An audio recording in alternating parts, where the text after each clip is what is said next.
میرے بھائیوں، رمضان مبارک کے روزوں کو باقی تمام عبادات پر، چاہے وہ حج ہو، نماز ہو، زکوٰۃ ہو اور جتنے فرائض ہیں، ان پر اس اعتبار سے رمضان مبارک کے روزوں کو فوقیت حاصل ہے کہ پورے قرآن حکیم میں باقی جتنی بھی عبادات ہیں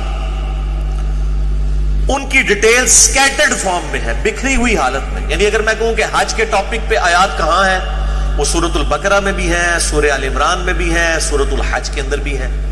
نماز کے ٹاپک میں تو کئی ایک صورتوں میں یہ ایشو ڈسکس ہوا ہے.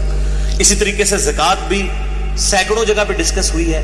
لیکن رمضان مبارک کو یہ فوقیت حاصل ہے کہ رمضان مبارک کا جو ٹاپک ہے پورے قرآن میں صرف ایک ہی جگہ پہ ڈسکس ہوا ہے پورے قرآن میں، اور وہ سورۃ البقرہ کا رکوع نمبر ہے 23. 6 آیات میں آیت نمبر 183 سے لے کر 188 تک.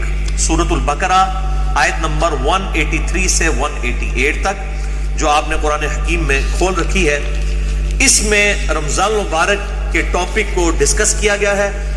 پورے قرآن کے اندر اس ایک مقام کے علاوہ نہ کہیں پہ کسی روزے کا ذکر ہے، نہ رمضان مبارک کے حوالے سے کوئی ڈیٹیلز آئی ہیں سوائے اس ایک موقع کے. یہ 6 آیات انشاءاللہ ہم آج کور کریں گے، اور اس میں 6 آیات کے اندر 5 سب ٹاپکس ڈسکس ہوئے ہیں چھوٹے چھوٹے. میں وہ ساتھ ساتھ کلیریفائی کرتا چلا جاؤں گا. اعوذ باللہ من الشیطان الرجیم، بسم اللہ الرحمن الرحیم. سورۃ البقرہ رکوع نمبر 23 آیت نمبر 183 سے لے کر 188 تک. پہلے 2 آیات ہم ڈسکس کریں گے، آیت نمبر 183 اور 184، جس میں ٹاپک نمبر 1 ہے رمضان مبارک کی اہمیت اور مقصد کیا ہے اور اس کی فرضیت. اعوذ باللہ من الشیطان الرجیم، بسم اللہ الرحمن الرحیم.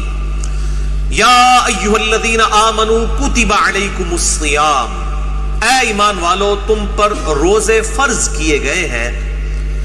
کما کتب علی الذین من قبلکم، جیسا کہ تم سے جو پہلی امتیں گزری تھیں ان پر بھی روزے فرض کیے گئے تھے. یہ امت محمدیہ صلی اللہ علیہ وآلہ وسلم کا خاصہ نہیں ہے، بلکہ جس طریقے سے نماز بھی اگلی امتوں پر فرض تھی اس کے طریقے میں فرق ہو سکتا ہے، اسی طریقے سے روزے بھی اگلی امتوں پر فرض کیے گئے تھے. اور مقصد کیا تھا؟ لعلکم تتقون، تاکہ تم متقی بن سکو. تقوی کا جو روٹ ورڈ ہے عربی میں وہ ہے وقا. وقا کہتے ہیں عربی میں بچنے کو.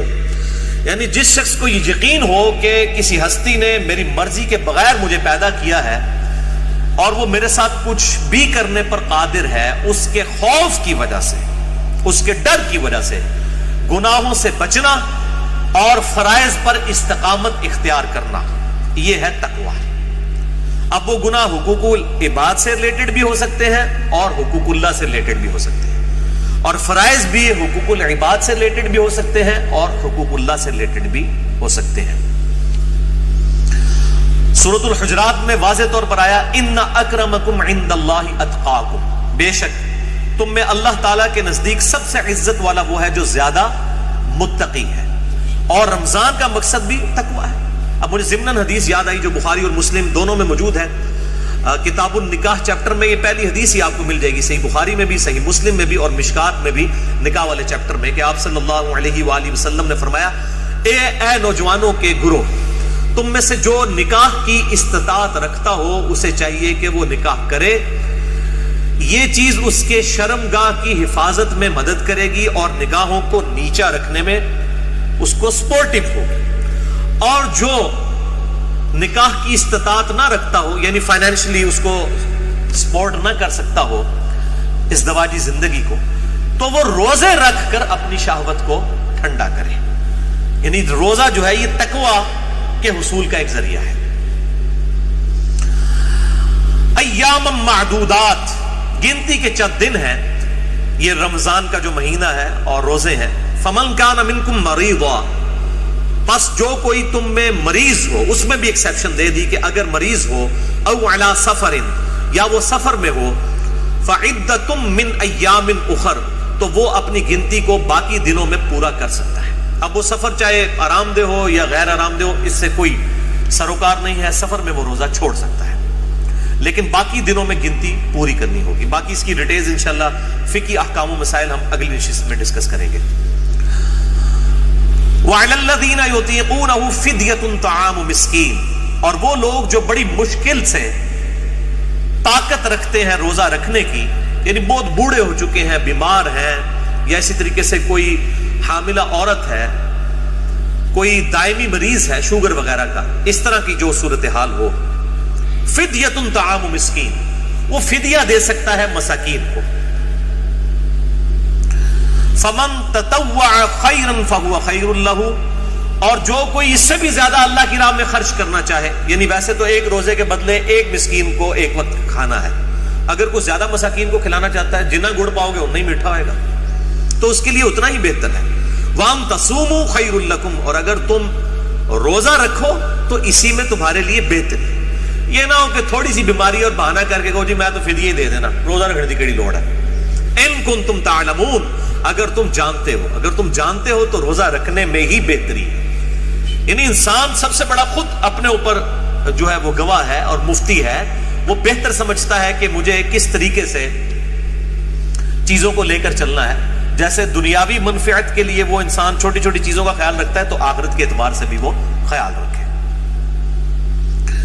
اچھا، یہ جو آیت ہے وَعَلَى الَّذِينَ يُطِيقُونَهُ فِدْيَةٌ طَعَامُ مِسْكِينٍ، اس حوالے سے صحیح بخاری میں ایک حدیث ہے انٹرنیشنل نمبر کے مطابق 4505، جس میں ابن عباس کا قول ہے کہ یہ آیت منسوخ نہیں ہے، کیونکہ بعض اصحاب کا موقف ہے. صحیح بخاری میں 4507 نمبر حدیث آتی ہے جس میں ابن عمر کا قول ہے کہ یہ آیت منسوخ ہے.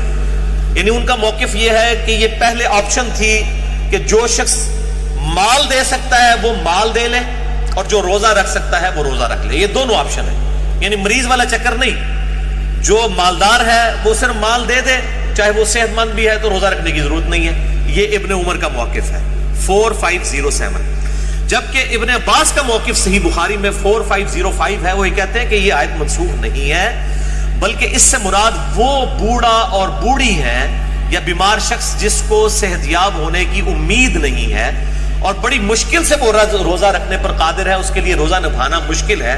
جیسا کہ بعض کا شوگر کی بیماری ایسی ہو سکتی ہے کہ انسان کے لیے مشکل ہو جائے آج کے دور کے اندر، یا بڑھاپا خود بہت بڑی بیماری ہے، کوئی 80-90 سال کا کوئی بزرگ ہے اور وہ روزہ نہیں رکھ سکتا، تو اس کے لیے یہ آپشن ہے کہ وہ اس کے بدلے فدیہ دے دے، ایک وقت کا مسکین کو کھانا کھلا دے. صحیح بخاری میں آتا ہے انس بن مالک جب بوڑھے ہو گئے تھے، ان کی عمر 100 سال کے قریب تھی، تو روزانہ وہ ایک مسکین کو کھانا کھلایا کرتے تھے گوشت کے ساتھ، دال نال نہیں، گوشت نہ، اللہ کی راہ میں گوشت کے ساتھ کھانا.